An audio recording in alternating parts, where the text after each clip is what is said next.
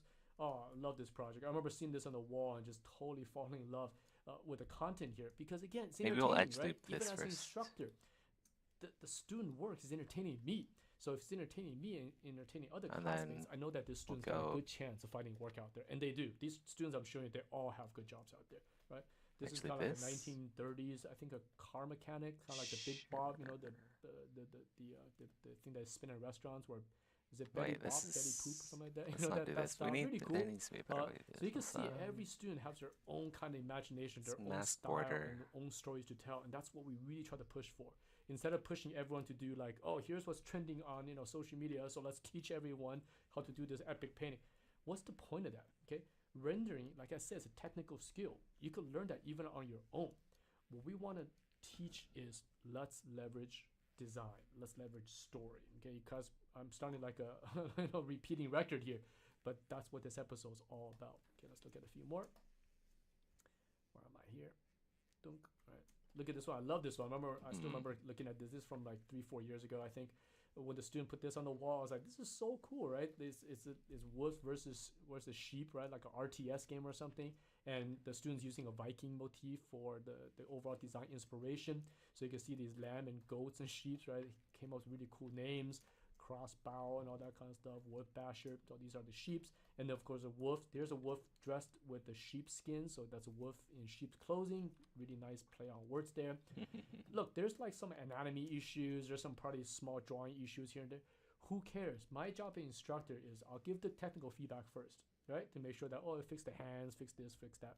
But I don't worry about that too much because I know the student to get better later. What I want to give them critique on is how good is this idea?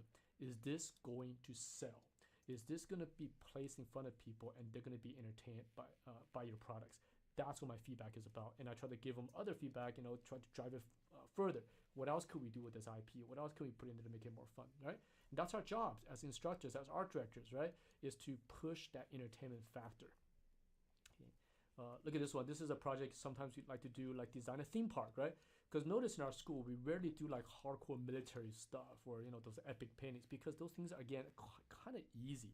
Okay, you stick a gun at anything, it kind of looks good by default because of how the industry or how the audience perceives weapons of any kind. So we put that in the back burner, okay? Once they get to term 3, like that's almost like 6-7 months into the school, we allow some students to do some weapon stuff. Most of the time we do civilian stuff because it's much, much harder to design. And a theme park is really hard But look at the designs here, right? So the theme parks, you got to design some attractions. This is actually designed for a store, okay, within the theme park. Look what the store layout is like and what the products they're selling. Look at the imagination here. I love this backpack. I remember seeing this, go, dude, that's a good idea. And I've been in so many situations in which I look at our students' design. I go, dude, you should go make this, right? Because I think this will actually sell in the real world. Go pitch this to a zoo or something, or to an investor, because it's really cool. And we actually had students do that in the past before, in which I thought their ideas were so cool that might as well make it, go patent it or something, or go do some prototypes with it, because the idea is good. So, I don't know if this is his idea. I'm pretty sure this is quite interesting. It's like a backpack with little wings coming out. So cool. What else has he got over here? Here's some of the staff that works at the zoo, what the costume could look like. I know this stuff might look boring. Okay, it's not a big mecha guy with a giant machine gun. But come on, that stuff it's overdone. There's so much of that stuff. The only thing you're playing with really is just some, is it a triangle for a shoulder versus a square, or maybe a half dome? What else is new at that point? Just another regurgitated. And in fact, that's why AI is doing so well on these days, because they have so much data to train on. You know what I'm saying? But they're not actually thinking about design. You're just doing a form regurgitation. This stuff here, you cannot put big guns on them. You can't put a big armor on them. You actually have to think, how do I solve this design with a very, very limited limitation? I guess that's a weird way to say it, but you're very limited in terms of what you could do. Okay, when you're doing a big mecha thing with a big gun, you could do whatever heck you want. You want to put a light here? Go ahead. You want to put a giant gun there? Go ahead. You want to put a big thing with a bunch of eyes on it? Go ahead. Here, you can't do that, because this is real world solutions, right? Things that could work in this earth. And that challenges the student to really, really think. So look, here's some lights that could be at the theme park, right? Of course, I'm sure a theme park designer look at this, goes, oh, there's all sorts of issues. I could see issues here too. But this is a student. Okay, we've got to let them have some fun first before we start to tear them down. It's like, hey, if this isn't a real theme park, the kids will probably steal all this stuff. They'll probably break that and all that kind of stuff. Theme park stuff has to be very sturdy and all that. But we don't try to put that early on. We want to still leverage their imagination, let them have some fun first, and then put some reality back into it. Here's some drink design, some cup design, look at this noodle thing. It comes like, this is awesome. Okay, I know some of you might think this is so stupid. I want to draw big mechas. Go ahead, you go do that. Okay, go draw your mechs. Let's see who finds the jobs. Let's see whose brain is more developed for design thinking versus just rendering pretty pictures. These students are doing things, yes, kind of boring looking, but as a teacher, when I see this, I go, his brain or her brain is headed in the right direction. They're thinking about solution, and they're thinking about entertainment. I love this stuff. When I see simple things like this, I go, this is so good. This is so fun. Okay, so look at all this. Look at this merry-go-round with the birds and stuff. Once you start digging into this, you realize how much work, how much thinking is in here. It is not some generic regurgitated thing. One of a kind, essentially. Okay, a few more. We'll get to it. This is a key art here. So let me show you this one, right? The blends and look at. Remember last week we talked about AI cannot do interiors and exteriors. These students are matching this, right? This area is just this area here. You can see it's all matching. Beautiful sets, period pieces. I think that my love for history also rubs off on our students. So oftentimes they'll also do things in Art Deco period, because I love Art Deco. I love Art Nouveau, industrial, early or late 1800s, early 1900s industrialization. So because I show a lot of our students that kind of stuff, so they get influenced and they start doing things in Art Deco and Art Nouveau. Not just saying they're copying or regurgitating. They're taking influences that they find for the first time going to school, because oftentimes they don't even know these things exist either. So my job, once to teach design, others to expose our students to the world, to Earth. So I show them all sorts of stuff. I bring my own books, my own collection in, and put on the table for the students to check out, hopefully inspiring them to start looking elsewhere besides just ArtStation for influences. Okay. A couple more. Oh, this stuff is so cool, right? So his world is about the monsters this asteroid fell, and then as a result, all the animals in this forest got really, really big, and this whole thing is taking place in medieval times, right? Medieval Europe, but all the animals are kind of these mutated, huge ones. So that's the problem. So now we've got to solve the solution, right? If your world has this story in it, how do we solve it? So here's some of the solutions that I love, man, what the student did here. Look at this. So they hunt a big, I guess this will be a, what do you call it? Elk, right? A huge one.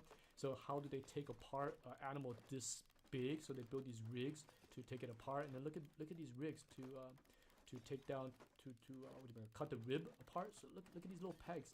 Okay, beautiful, absolutely beautiful design solutions here to put these little pegs into these little holes, and then that way they could put the rib, and look at the counterweights to lift the rib up into this thing, the ladder. Look at this. This is what I'm talking about. Functional design. Yes, it's not a big mecha tank or a big flashy spaceship, but this drives the student's imagination. Right now, I heard he's working, I can't remember, in Japan or somewhere, in some animation studio, doing a lot of design work. So he's doing great. He also got a lot of job offers since graduating school, because you have to. This is pure designer thinking, right? He could work in animation if you want to do key art and all sorts of stuff. He could work in games industry. He could work in film industry. It's up to him what he wants to do, because he's got the foundation for it already. And I told him, I go, dude, you're gonna have no problem for the rest of your life in this industry, because your design solution is so good, better than mine. I can't even come up with this. This is so good, right? So look at all these solutions here. Right, what the market looks like if the world had giant animals, right? Here's the hunters going out on their hunts. He has lots of these. I'm only showing you one or two of them. He did a whole project. It's tons, dozens and dozens of these kind of drawings. Look at what a kid's home will look like in medieval times. So there's big animals in the world. Look at this etching on the wall describing stories as they do in the medieval times, right? They etch these on the walls. These are scribes writing down their history. Here's a local lord, right? Probably some, stories, right? How many times I mentioned stories? Something's happening here. So me as an audience, I look at this and I'm starting to go into this world. I start to wonder what's happening here. So much more interesting than regurgitated generic stuff. Okay, here's a king and queen. Love this throne chair design using the big animals' bones to create some of these furnitures. Love it, love it. Look at this big bed using that elk horn for the bed cover. Oh, I hope you guys could tell, man. I love this stuff, man. As an instructor, that's why I kept teaching. It's so fun because I see these things on the walls, and it's like, dude, this is like being in an art department with 100 designers, and everyone's bringing this fun stuff on the table. It's constantly entertaining. Look at these artists drawing the etching medieval style onto the walls. Absolutely beautiful. So, all right, a few more, and then we'll wrap this up. Here's another student of ours did so his story, right? Because we're talking about stories. I'll share with you. His story is like the 1920s as well, middle of America somewhere, and his logging company is cutting down wood to build new houses, as they do during the early 1920s as America started developing its land. But however, it's in a the little forest, bit buggy. there's little animals, little fairies that these woodcutters are basically harming, and this girl here, her job is to go and save Bring them, it out of communicate with them. Right? Really cute little story. So look at all the personal stuff we put into this. Oh, wrong layer again. freezing. Right. The things I talked about last week, personal story stuff, getting the IP to go beyond just the visual path, starting to really get into the story. There's one more here.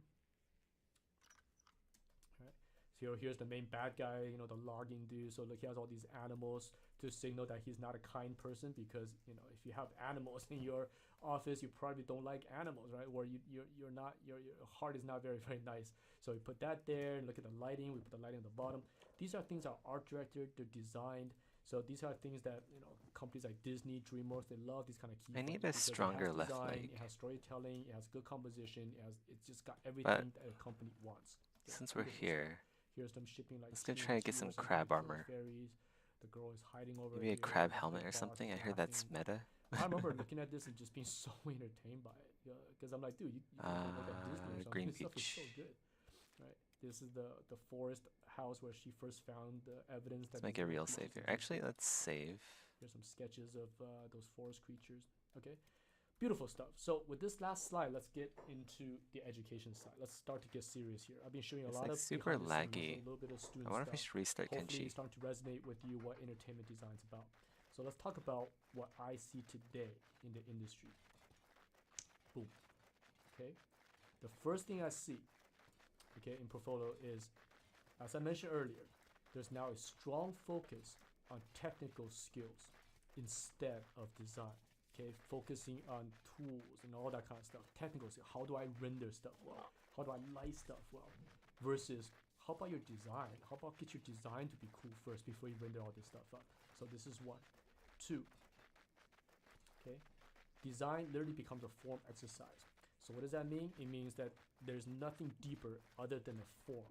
Okay, and later I'll do some quick demos for you guys to show how easy this stuff is. Okay, find an interesting form, and we render it. That's it. How does it work? How does it do anything? How does it tell a story? None of it. Okay, it's just the form.